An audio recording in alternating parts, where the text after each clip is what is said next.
అందరికీ శుభాభినందనలు. మనం శ్రీ పరాభవనామ సంవత్సరంలో ఉగాదిలోకి అడుగుపెట్టేస్తున్నాము.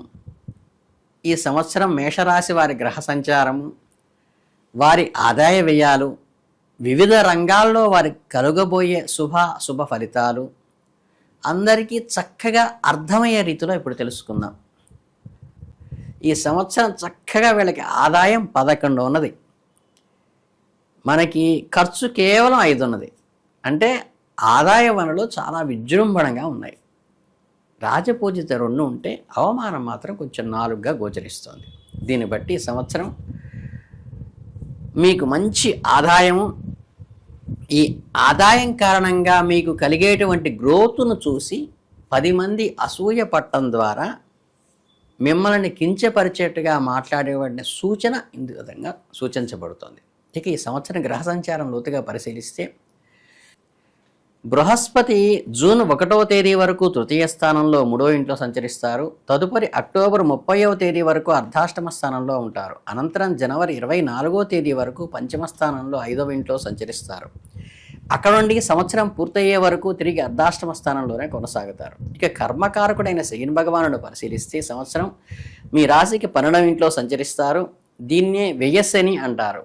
ఇక ఛాయాగ్రహాలైన రాహువు మరియు కేతువుల సంచారం గమనిస్తే అక్టోబర్ 1వ తేదీ వరకు రాహువు 11వ ఇంట్లోనూ కేతువు 5వ ఇంట్లోనూ ఉంటారు. తదుపరి రాహువు 10వ ఇంటికి చేరుతారు, కేతువు 4వ ఇంటికి చేరుతారు. ఇది గ్రహ సంచారం మూలంగా చూస్తే ఈ సంవత్సరం దీనివల్ల మేషరాశి వారికి ప్రధానంగా ఏలినాటి శని ప్రభావం బలంగా ఉండటం వల్ల జీవితంలో అనేక రకాలైన ఒడిదుడుకులు ఎదురయ్యే అవకాశం ఉంది. ఈ ప్రభావం వల్ల అనుకోని కష్టాలు రావటం, సాఫీగా సాగుతున్న వ్యాపారాలు హఠాత్తుగా నిలిచిపోవటం వంటివి జరగవచ్చు. వృత్తి మరియు వ్యాపారాల్లో అనేక ఆటంకాలు ఎదురవుతాయి. కొద్దిగా ధన నష్టం కూడా సంభవించవచ్చు.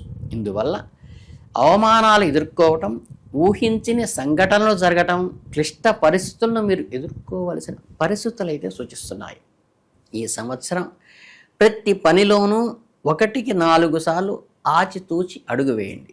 వివిధ వృత్తులు రంగాల్లో ఉన్న వారికి ఈ సంవత్సరం ఎలాంటి ఫలితాలు ఉండబోతున్నాయో ఇప్పుడు తెలుసుకుందాం. ఈ సంవత్సరం కళత్ర జీవిత భాగస్వామి మూలక చిక్కులు ఏర్పడే అవకాశం ఉంది. పరోపకారం చేయాలనే కోరిక బలంగా ఉన్నప్పటికీ పితృపక్షం తండ్రి వైపు బంధువుల నుండి ఆందోళనలు ఎదురవుతాయి. పదవిపై వ్యామోహం దీనికోసం అధిక శ్రమ పడాల్సి వస్తుంది. ఉన్నత హోదాలలో హై అఫీషియల్స్లో దానికోసం పోటీ తత్వం ఎక్కువ పెరుగుతుంది. సంతానం వల్ల సుఖం కలుగుతుంది. పుణ్యక్షేత్రాలు సందర్శించే యోగము ఉంది. సామాన్య ఉద్యోగుల విషయానికి వస్తే అనారోగ్య సూచనలు కొద్దిగా కనిపిస్తున్నాయి. అంటే సంతోషకరమైన వార్తలు వింటూ మీ చేతిలో డబ్బు చక్కగా ఆదాయం వస్తూ దానికి తగ్గ ఖర్చు పెరుగుతూ మన గ్రోత్ను చూసి అవమానించాలనుకునే వాళ్ళు పెరిగే సూచన కనిపిస్తుంది. ఇకపోతే అధిక ధనం వ్యయం అయ్యే సూచనలు కూడా ఉన్నాయి. ఉద్యోగంలో విచారము, అసంతృప్తి ఉన్నప్పటికీ మీకు అనుకూలమైన ట్రాన్స్ఫర్ వచ్చే అవకాశం ఉంది. కాంట్రాక్ట్ పనులు చేసేవారికి కుటుంబ సౌఖ్యం ఉంటుంది. వాణిజ్యపరంగా కూడా మంచి లాభాలు వస్తాయి. అలాగే వ్యాపారం చేసేవారికి సంవత్సరంలో కొన్ని నెలలు అత్యంత లాభదాయకంగా ఉంటుంది. ముఖ్యంగా మార్చి, మే, జూలై, ఆగస్టు, నవంబర్ మరియు డిసెంబర్ నెలలో చక్కని లాభాలు వస్తాయి. అలాగే రైస్ మిల్లర్స్కి అయితే సామాన్య ధనలాభం ఉంటుంది. కొంత ద్రవ్య నష్టం జరిగే అవకాశం ఉంది. అధికారుల నుండి ఒత్తిడి కూడా ఉద్యోగస్తులకు కలిగే అవకాశం సూచించబడుతుంది. సినీ పరిశ్రమలో ఉన్నవారికి మనోవ్యాకులత, ఉదర సంబంధమైన అసిడిటీ లాంటివి, విచారకరమైనటువంటి విషయాలు వినటము ఉంటాయి. ధనలాభం మాత్రం పుష్టిగానే ఉంటుంది. వృత్తిలో లాభము మరియు వ్యవహారాల్లో జయాలు సాధించి కీర్తిని, మిమ్మల్ని చూసి అసూయపడే వాళ్ళని పెంచుకుంటారు. అలసత్వం కొద్దిగా ఆవహించే అవకాశం ఉన్నది. ఈ కమ్యూనికేషన్ రంగంలో ఉన్నవారికి విస్తృతమైన వ్యాపారం జరుగుతుంది. దానికి తగ్గట్టుగానే ధన వ్యయం కూడా స్పెక్యులేషన్లో వెళ్ళిపోతూ ఉంటుంది. ఈ ఎలక్ట్రానిక్ రంగంలో ఉన్న వారికి ధన ఖర్చుతో పాటు స్థానచలనాలు, వాహన ప్రమాదాలు కొద్దిగా సూచించక తప్పటం లేదు.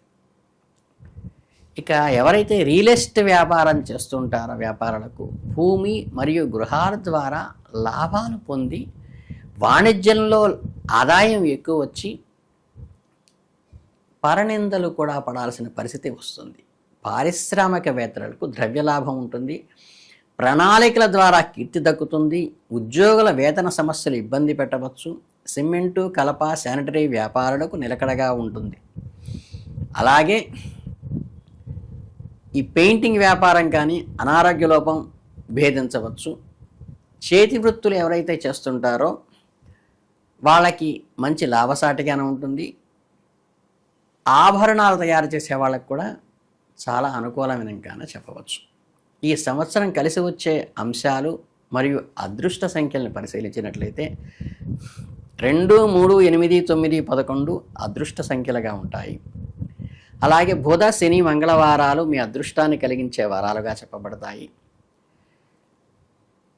రత్నధారణ విషయానికి వస్తే అశ్విని నక్షత్రం వాళ్ళ వైడూర్యాన్ని, భరణి నక్షత్రం వాళ్ళ వజ్రాన్ని, కృత్తికా నక్షత్రం వాళ్ళ కెంపుని ఉంగరాల్లో ధరించేటువంటి అవకాశం ఉన్నవాళ్ళు, ఇంట్లో అవకాశం ఉన్నవాళ్ళు మాత్రం అవి ధరించవచ్చు, లేకపోయినా ఇబ్బంది లేదు. ఏలినాటి శని మరియు ఇతర గ్రహాల ప్రతికూల ప్రభావం ఎక్కువగా ఉన్నాయి కాబట్టి చక్కగా శనికి తైలాభిషేకం చేసుకోవటం కానీ, శనివారాలు ఉపవసించి విష్ణువుని కానీ హనుమంతుడికి కానీ అభిషేకం చేయటం వల్ల ద్వారా కూడా ఆ దోష నివారణ అవుతుంది. అలాగే సోమవారాల్లో శివునికి ముఖ్యంగా పంచామృతాలతో పాలు, పెరుగు, నెయ్యి, తేనె, పంచదారతో అభిషేకం చేయటం ద్వారా కానీ, మారేడు దళాలతో పూజించటము, శివ ప్రదక్షిణ చేయటము, బెల్లం పొంగల నివేదన పెట్టడం అమ్మవారికి, వీటి వల్ల కూడా దోషాలు చాలా వరకు తొలగుతాయి. శనీశ్వరుకు జమ్మి ఆకులతో పూజ చేయటము, నువ్వుల నూనెతో శనికి అభిషేకం చేయటము, శనిసింగరాపురం లాంటి చోటుకి వెళ్ళినప్పుడు నల్లని వస్త్రాలు మరియు నువ్వులను దానం చేసే అవకాశము పుచ్చుకునేవారుంటే ఇవ్వటం మంచిది. ఇక ఆర్థిక సమస్యలు, వ్యవహార చిక్కులు తొలగిపోవటానికి వెంకటేశ్వర స్వామి గుడిలో ప్రదక్షిణాలు చేయటము, తులసి దళాలతో స్వామిని అర్చించటము, చక్కెర పొంగలి స్వామికి నివేదన పెట్టడం కూడా మంచి సూచనలుగా చెప్పవచ్చు.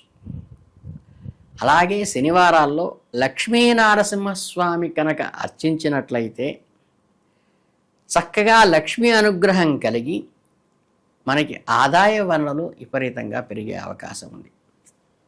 అలాగే శత్రు భయంకరంగా ఉంటారు కాబట్టి నరసింహస్వామి ఈ అసూయాపాలన నుంచి కూడా రక్షణ లభిస్తుంది. ఆరోగ్య సమస్యల నుండి బయటపడటానికి శుక్రవారాల్లో దుర్గాదేవి ప్రదక్షిణ చేయటం కానీ, లలితా సహస్రనామం పారాయణం చేయటం ద్వారా కానీ ధనప్రాప్తి కలగటానికి, అలాగే మంగళవారాల్లో ఆంజనేయ స్వామికి ప్రదక్షిణలు చేయటం, ఆకు పూజ చేయించుకోవటం, గోధుమ అప్పాలు నివేదన పెట్టటము, వీటి వల్ల ఏంటంటే రక్షణగాను ఉంటాడు, చక్కగా మన శత్రు భయంకరుడిగా కూడా హనుమంతుడు మనకి రక్షణని ఇస్తాడు, అభయాన్ని ఇస్తాడు, ధైర్యాన్ని ఇస్తాడు.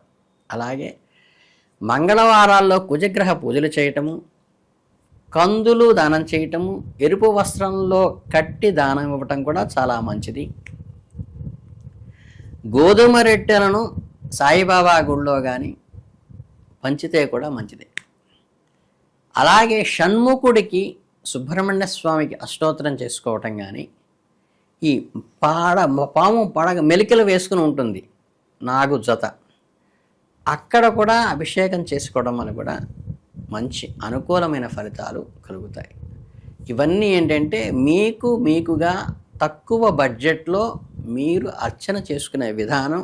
అనవసరంగా వేలు ఖర్చు పెట్టపాకండి, అవసరం లేదు. ఇకపోతే ఏలినాటి శని ప్రభావం వల్ల కొద్దిగా కొన్ని కష్టాలు, ఆటంకాలు ఎదురవుతుంటాయి. వాటిని తట్టుకునే మనస్తత్వం ఏర్పరచుకోండి, డీలా పడిపోకండి. ప్రతికూలతను అధిగమించి సానుకూల ఫలితాలు పొందే అవకాశానికి ధైర్యంగా హనుమంతుడి వల్ల ధైర్యం సంపాదించుకోండి. మీరు ముందుకు వెళ్ళండి. ఖచ్చితంగా విజయం మిమ్మల్ని వరిస్తుంది. గ్రహ పరిస్థితులను అనుసరించి చెప్పే కొన్ని సూచనలు మాత్రమే. మీ స్వశక్తిని, దైవ బలాన్ని నమ్ముకుని ముందుకు సాగితే విజయం ఖచ్చితంగా మీ సొంతం అవుతుంది. పాజిటివ్ నేచర్ అలవాటు చేసుకోండి. ఆప్టిమిస్టిక్గా ఉండండి, పెసిమిస్టిక్గా ఉండబాగండి. మీ అందరికీ ఈ సంవత్సరం అద్భుతంగా జరగాలని మనస్ఫూర్తిగా కోరుకుంటూ శుభమస్తు.